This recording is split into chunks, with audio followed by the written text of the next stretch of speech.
Yeah, the GOAT. Logo threes are back, y'all.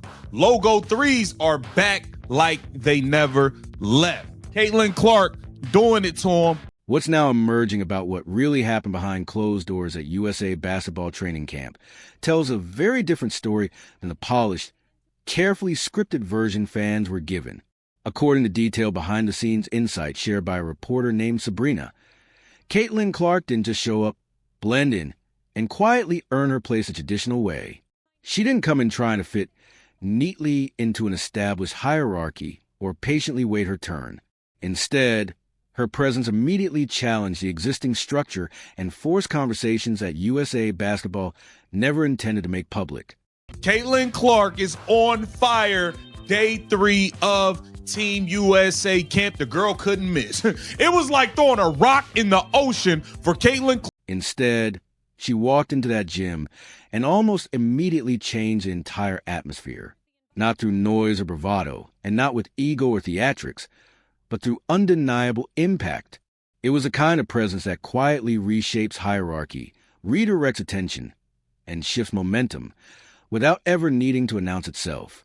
When she was not playing with Aaliyah Boston, some of the bigs didn't know what to do with her passes. Like, there was one time where she passed it to Hamby, and Hamby, like, brought the ball down. It's like, you can't do that. Like, this is not... You have to keep it up, right? Straight up, right. This matters because this wasn't just any training camp. The gym was filled with elite players, women who have spent their entire lives thriving under pressure, Olympic gold medalists, WNBA All-Stars, franchise cornerstones, players accustomed to being the center of attention wherever they step on the court. And yet, according to Sabrina's account, that single week became one of the most uncomfortable and tension-filled stretches anyone in that gym could remember.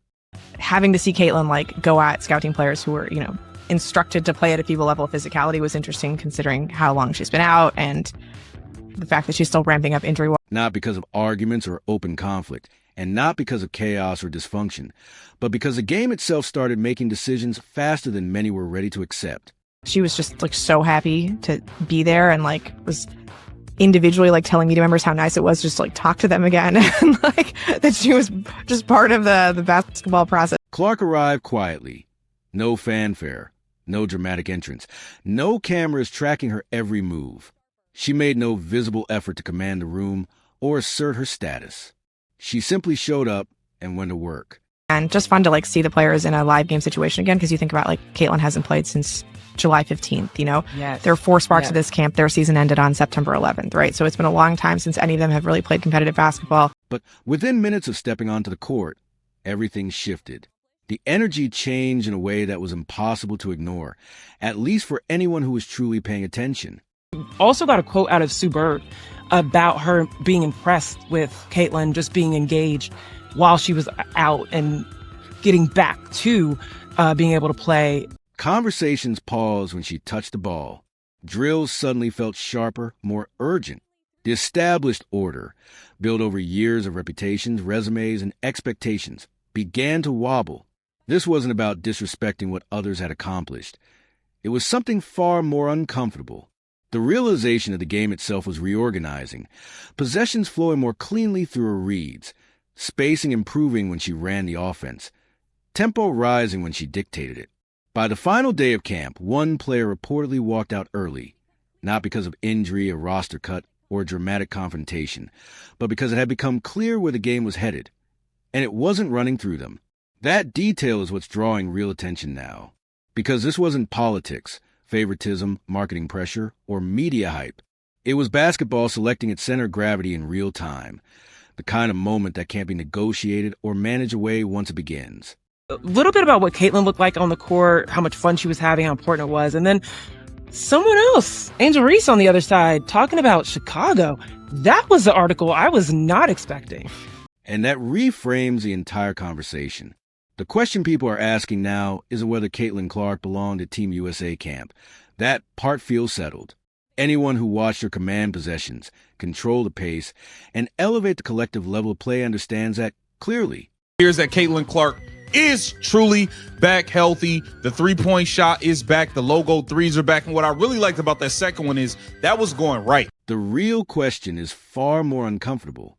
Was Caitlin Clark's dominance actually intimidating to the players around her, Or were they simply unprepared for what her true day-to-day level looks like up close? There's a vast difference between knowing someone's reputation and experiencing their presence on the floor every possession, between respecting highlights and having to defend reads that arrive a half-second faster than expected. For some players, that realization is energizing. For others, it's destabilizing. And that's what made this moment so revealing. When the game itself begins choosing who it wants to flow through, there's nothing personal about it, but there's also nowhere to hide.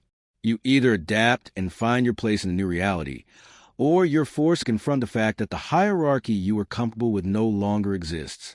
To understand why this mattered so much, it helps to understand what Team USA training camp is usually like. These camps are typically controlled, professional, almost routine. Everything is structured. Elite players move through drills, build chemistry, and prepare for international competition within an understood rhythm and order. That rhythm didn't survive Clark's arrival. Not because she disrupted it intentionally or tried to impose herself, but because everything on the floor began to orbit her decisions. Drills felt heavier, possessions sharper, and attention instinctively followed the ball when it was in her hands. Coaches leaned forward without realizing it. Players locked in, not wanting to miss a read. This wasn't manufacturer hype or media buzz.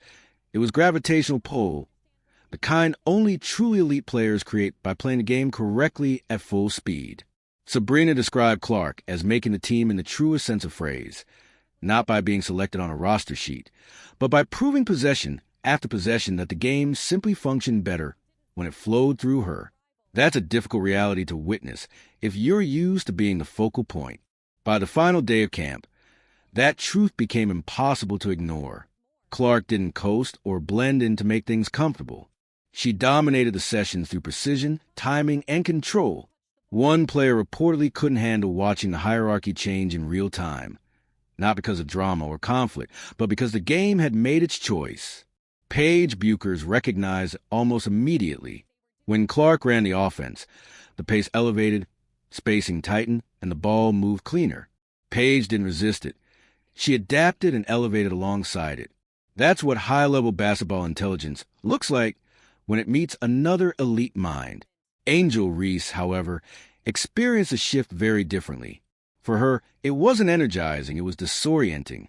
The game no longer centered itself around her strengths. The offense didn't slow down to accommodate individual moments. Possession after possession moved past her influence rather than through it. And that contrast created a quiet but unmistakable tension throughout the camp. The breaking point came during a closed scrimmage.